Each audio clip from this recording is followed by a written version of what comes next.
홍다은의 하나님이 사랑하는 청년 이야기. 2025년도 시카고 기독청년연합회에서 정기적으로 하는 사역들 중에서 매달 첫 번째 토요일에 지역 내에 있는 한인교회에서 열리는 새벽 예배에 청년들을 초대해 함께 예배하는 CYCF 새벽 드림, 한 달에 한 번씩 시카고 지역 목사님들을 초청하고 여러 교회 내 청년들이 함께하는 청년 정기 예배, CYCF 위로 드림, 그리고 CYCF 기도 드림 모임 등이 있습니다. 올해는 16명의 청년 리더단이 10개 팀을 이뤄 팀장, 부팀장, 스텝으로 섬기게 됩니다. 또한 11개 교회에 속한 청년들이 청년위원으로 본인이 속한 교회와 청년연합의 브릿지 역할이 되어주고 청년 사역을 위해 함께 중보해주는 기도 서포터즈로 있습니다. 그 중에 저는 CYCF 회장을 맡고 있으면서도 CYCF 새벽 드림 팀장을 맡고 있습니다. 젊은 청년들에게 새벽 예배는 사실 도전과 같은 신앙 훈련인 것 같습니다. 그러다 보니 새벽에 눈을 뜨고 예배 자리로 나오는 그 자체에 여러 의미들이 있다는 것을 발견하게 됩니다. 한국에서 신앙생활 했을 때 당연했던 새벽 예배가 미국에 와서 여러 민족 교회들 가운데 한인교회가 거의 유일하게 새벽 예배 기도회가 있다는 것을 알게 되었고, 한국 믿음의 선배들이 보여준 새벽 예배에 대한 전통은 정말 자부심을 느낄 만큼 위대하게 느껴지기도 했습니다. 하지만 우리 청년들이 새벽 예배에 함께 참석하면 좋겠는 이유는 단순히 교회의 전통을 넘어 신앙생활에서 중요한 시간이라는 생각 때문입니다. 그저 예배의 의무를 넘어서 정말 하나님과의 깊은 교제를 나눌 수 있는 가장 고요하고 순수하고 헌신적인 시간이라고 생각이 되어서입니다. 새벽 예배뿐 아니라 모든 예배 중 더 중요하고 덜 중요한 것이 없이 모든 예배는 오로지 주님께 영광 올려드리는 예배입니다. 제 개인적으로 든 새벽 예배에 대한 생각은 하루의 시작을 하나님께 드리는 중요한 시간으로서 청년들은 하루의 모든 일정을 하나님과 함께 시작하고 주님의 인도와 보호하심을 구함으로써 주님께 그 하루의 내 삶을 맡기고 주님의 뜻을 구하는 진정으로 주님께 삶을 맡기는 신실한 시간이라는 생각이 듭니다.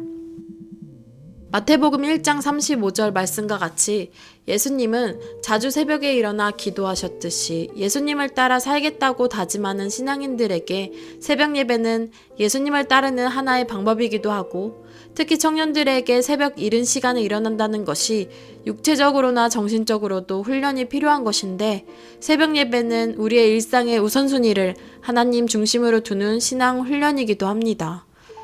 또한 여러 도전과 시험이 가득한 학교, 사회, 직장 등에서 매일 일어나는 영적 전쟁의 삶 속에서 새벽 예배는 그 하루가 시작되는 시점에 하나님의 힘과 인도를 구하며 이겨낼 힘을 얻는 시간이기도 합니다. 꼭 교회에 나와 새벽 예배를 드려야만 해라고 강요하는 것이 아니라 우리가 눈을 뜨는 그 순간부터 예수님을 생각하는 자체가 예배라고 생각합니다. 청년들 중에는 이렇게 새벽 드림 모임이 있을 때 새벽 예배에 가고 싶어도 라이드가 없어 못 오는 청년들도 있습니다. 그 어디가 되었든지 장소가 중요한 것이 아니라 우리가 그 하루의 첫 시간을 주님께 내어드리는 시간은 반드시 확보되어야 하는 것을 우리는 깨닫게 됩니다. 그래서 한 달에 한 번이지만 우리는 함께 새벽 드림을 통해 예배하길 소망합니다. 지난 2월 1일 CYCF 새벽 드림 2월 예배는 팔레타인에 위치한 시카고 베델 장로교회 토요 새벽 예배에 참석했습니다. 이날 정말 완벽하신 주님은 함께 자리한 청년들에게 특히 하나님 나라를 꿈꾸는 도전이 되는 말씀을 들을 수 있는 은혜를 주셨습니다.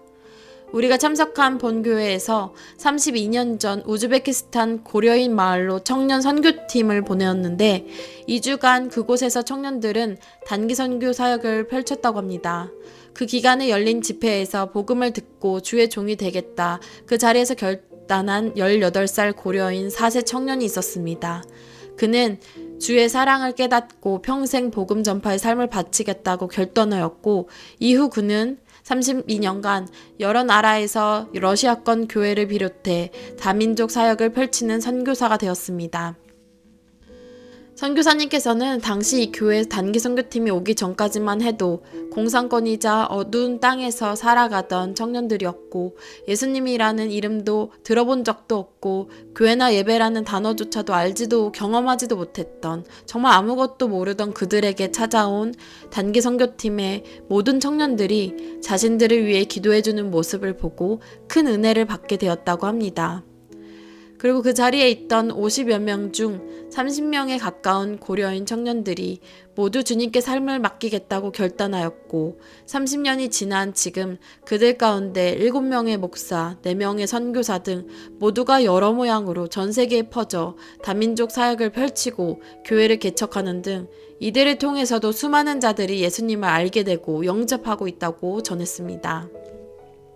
30년 전 복음의 메시지를 전하러 왔던 단기 선교팀이 나눠준 교회 이름이 적힌 티셔츠를 간직하고 단기 선교팀을 파송했던 그 교회 이름을 기억하고 있었고 마침 선교 컨퍼런스의 참석자 시카고에 방문하게 되었을 때 하나님께서 선교사님에게 감사하라, 안부를 전해라 라는 마음을 주셔서 일정을 마친 마지막 날 교회를 찾아오게 되었다고 합니다. 그 재회를 통해 그 이후에 베델 장로교회에 2년 만에 선교 부흥회 강사로 초청되어 말씀을 전해주셨고 그 첫 선교 부흥회 예배가 저희가 참석한 새벽 예배였습니다. 이날 말씀을 통해 단기 선교팀으로 참여했던 그 청년들은 어떤 마음이었을까? 또한 그 청년들을 만나 복음을 전해들은 당시 현지 청년들은 어떤 마음이었을까 상상해보며 하나님께 드린 기도는 단 하나도 땅에 떨어지지 않는다는 말이 무엇인지, 그리고 우리 생각으로는 아무것도 보이지도 느끼지도 못할지라도 하나님께서 일하신다는 것이 무엇인지 우리는 다시금 깨닫게 됩니다. 이번 새벽 드린 말씀을 통해 주의 청년들의 복음보다 더 귀한 것은 없으며 정말 모든 이들이 주의 구원을 알리고 모두가 주님을 찬양하고 경배하는 예배하는 자가 되고 모든 민족이 주님의 통치 속에서 살아갈 수 있도록 우리는 계속 기도해야 함을 깊이 느낄 수 있었습니다. 새벽 예배가 아니더라도 매 순간 예배의 자리를 찾고 나아가는 주의 청년들이 날이 밝기 전 가장 맑고 깨끗하고 순수한 상태를 상징하는 새벽 이슬과 같은 주의 청년들이 하나님 앞에서 순수한 첫사랑과 열정을 갖고 그 은혜에 순종하여 오로지 하나님을 통하여 일어나는 순결하고 정결한 우리 청년들의 믿음의 삶을 이룰 수 있도록 기도해 주시길 바랍니다. 지금까지 청년의 시선으로 예수 동행의 삶을 전하는 홍다은의 하나님이 사랑하는 청년 이야기였습니다.